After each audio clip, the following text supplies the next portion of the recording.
we had a good off week, and we're excited about playing Thursday night here at Folsom. It's going to be a great atmosphere. It's going to be a lot of fun, and we're looking forward to seeing everybody there. It was good to have a bye week. Our guys got refreshed. We had excellent practices, and so we're excited about going and playing UCLA. UCLA is an excellent football team with a lot of excellent football players. They played an extremely tough schedule, so they don't have quite as many wins as I guess people would think they would, but they're a really, really good football team, very talented, and they've beat us the last 3 years I've been here, so it's going to be an extremely, extremely tough contest, and it's a Pac-12 South game, so we're got our work cut out for us. I'll take any questions at this time.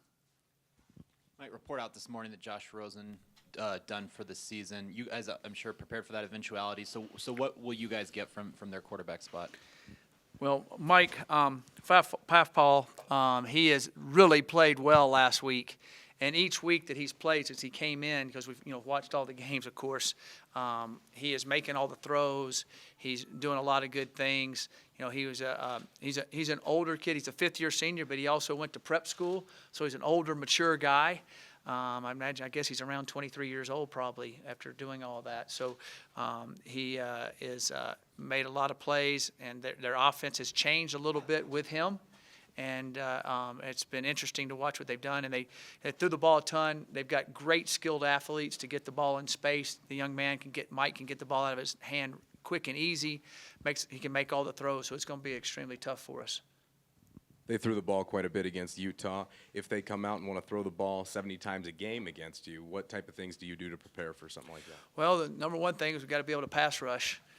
But they do get their ball out of the hands quick, so that's a little bit misleading because he's going to get it out so quick. We're going to have to tackle well in space, and they've got guys that can make you miss. They scored 40-some-odd points against an excellent Utah defense that doesn't give up points. So I was really impressed with what they did there. Their skill guys are good. Their tight end number 11, Issei, is really good athlete, big target that they threw to a lot. It's going to be they'll stretch us for sure. So we're going to have to play really good coverage.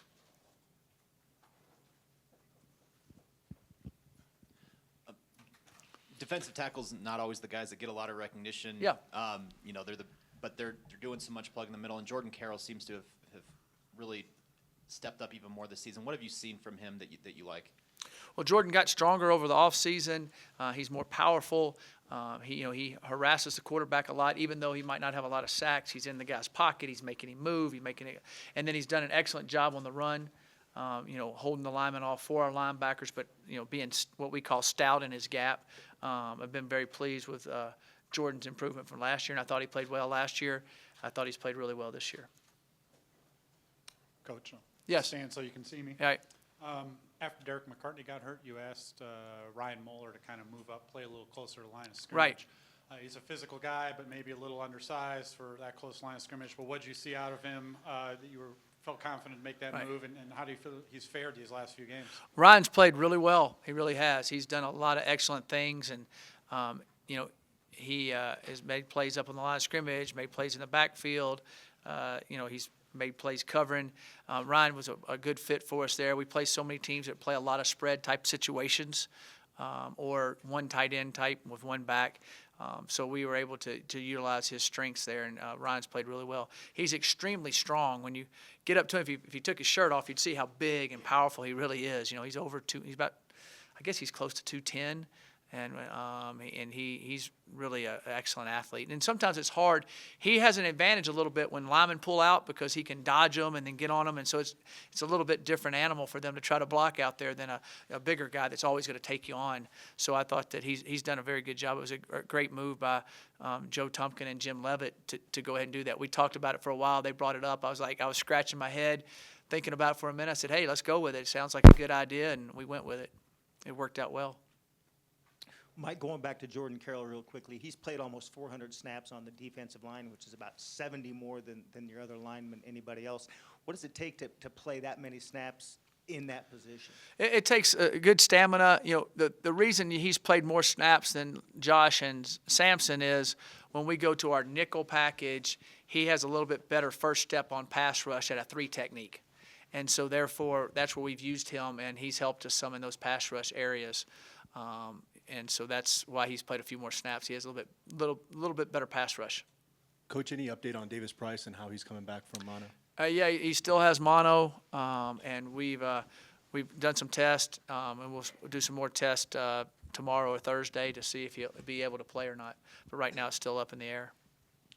Mike, you like to tell the team welcome to the fight Yep. before each and every game, and coming out of the bye week with 4 games left, 3 of them at home. Seems like this team is kind of reaching the championship rounds of a fight. Do you get that sense? Yes, we are. We're in the heavyweight battles is what we wanted to be in.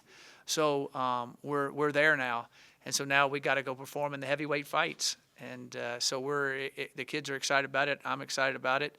So now we just got to go do it. And again, like we say, we just got to do what Colorado does and not worry about everybody else. And when they show up to play, we got to show up to play and get one more point somehow. So, yeah, they're excited about it.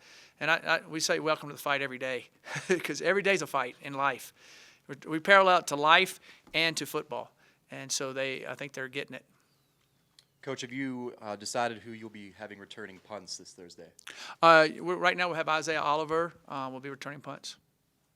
How do you feel like you guys handled the bye week? It was late in the year, kind of a strange timing. Do you like how they approached it? Yeah, I think they approached it real well. And it's unique. I haven't been one before where we have a game on a Thursday coming out of a bye week. So I like that, to be honest with you. I think it kept them the energy of the game being a little bit closer, and so I'm excited about seeing them play. And it's unique that both of us have the exact same situation on a week off of the Thursday game. That's the way the league should do it. I think that's a good fit. They shouldn't have had one of us have a week off and then one of us play Thursday. That wouldn't be a quite fair advantage. So I like the way that our league worked that out. And being a national television game is excellent too. And playing here. And I'm glad we're playing at night, but 3 o'clock in November in Folsom, it doesn't get any prettier than that. So hopefully we can get some more 2 or 3 o'clock games in the future. Mike, given the kicker situation and how they've struggled, how will that impact how you guys play the game, especially as you get under the opponent's side of the field? Right. If you have a 4th down in opponent territory, will it cause you to maybe go for more 4th downs, things like that?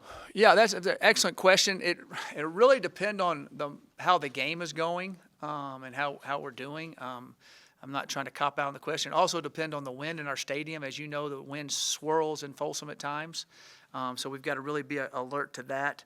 And then we will, see how the guys they've kicked well this week. We'll see how they're kicking in warm-ups and get a feel for that.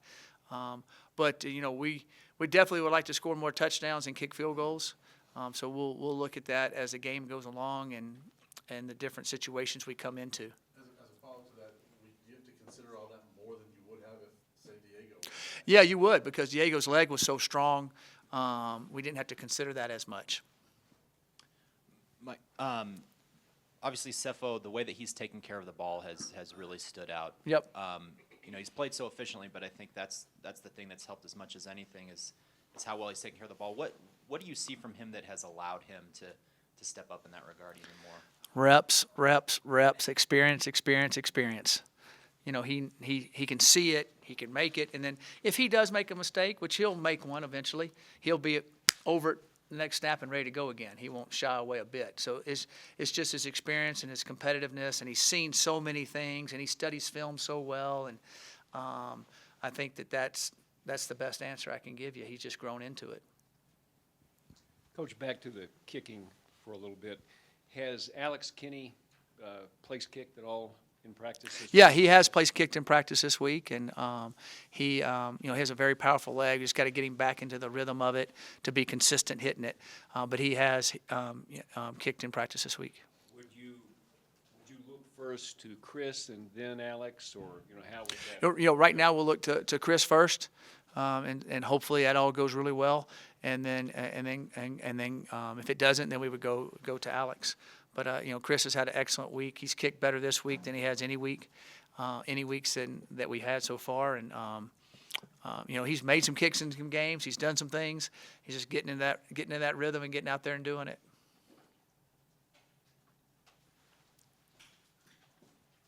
Just an update on Phil Lindsay and Aaron Hagler, and what do you think the key has been to you guys having such great success running the football the last few weeks? Phil and Aaron practiced all week, looked good, so we feel good about both those guys. Our running, our offensive line has stayed relatively healthy. Aaron, comes in and out. He's back, which helps us a tremendous amount.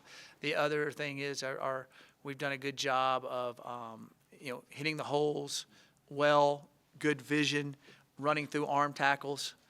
So I think a combination of that. And then our quarterbacks have done an excellent job of getting us in the right calls, seeing things, making sure we don't have as many negative plays because we run into something. That's key. And not all our calls are that way, but a lot of them are where they have a kind of a double option type speak, or if he sees something happening, he can throw a bubble or throw the ball, which has helped us be able to be successful. And I think playing extremely fast has really helped us too, because there have been some times they just aren't lined up right, and they line up, and one side's supposed to be in a shade, and he's in an inside shade instead of an outside shade, and boom, here we go. So that's helped us too. Mike, CU's never beaten UCLA since joining the Pac-12. You referenced that earlier. And Right. The last two games were especially frustrating. The Yeah. overtime game here in Boulder, Thanks for reminding me. and last year's game where it looked like you guys dominated just about Yeah. every statistical category. Just didn't except put the it one on the that counts. scoreboard where it counts. Do you sense your team, your players have payback on their minds, or how does the last 2 years of frustrating losses play this week? I don't think they have payback on their mind, but I definitely believe they can, against anybody we play, they believe they can win the game. I'm pretty sure UCLA thinks we'll find a way to screw it up or something, because we have the last couple of years. So what we need to do is go out there and focus and function and play Colorado football. And I believe that our guys will do that. I don't think they have we don't have anything up on the bulletin board or any signs going around saying payback or revenge. But they do, we haven't been successful in the Pac-12 South. We won our first one the other day. They like the taste of it. I hope they keep coming with that type of same fire. So maybe it's a whole couple years of build up, and they keep doing it for every game we play. Coach, just to get back to Phil for a second here, would you use the phrase 100% healthy with him? Yeah, he's 100% healthy. Yeah. His hair looks good too. He's doing all right. I told him, don't cut it. It's like Samson, Were you on door duty last night? What? Were you on door duty for the trick-or-treating? I got home a little bit and got a little bit at the end of it, the 8 o'clock group that came through. Our dog, Amelia, was dressed up like a queen mermaid. I don't know how they did that, but that's what she was dressed up. So she came out with it. Everybody loved our dog, so that was pretty fun. Quite sure you were trick-or-treating. No, I wasn't trick-or-treating. I'm glad I gave away all the candy so I wouldn't eat any. I said, take all you want. They're all. So. You talk about Isaiah Oliver and just how he's developed this year, and Yeah. especially the benefit he's getting from playing kind of next to Cheeto and Akello and Tedrick. Yeah, Isaiah's an excellent athlete. As you know, he scored points in the decathlon and the long jump, I believe, or hurdles in the Pac-12, which is pretty impressive. He's extremely bright. Excellent athlete. I look at him as a starter back there. He plays a tremendous amount. When he's in there, we're fine. We don't blink an eye with those three guys who's ever in. So I've been very pleased with what Isaiah's done. I think he's going to keep being an excellent player. I think he's definitely a high caliber Pac-12 corner. He's long, he's athletic, he can judge a ball, he's tough, he's extremely bright. I've been very, very pleased with Isaiah. Any other questions? All right, thank you.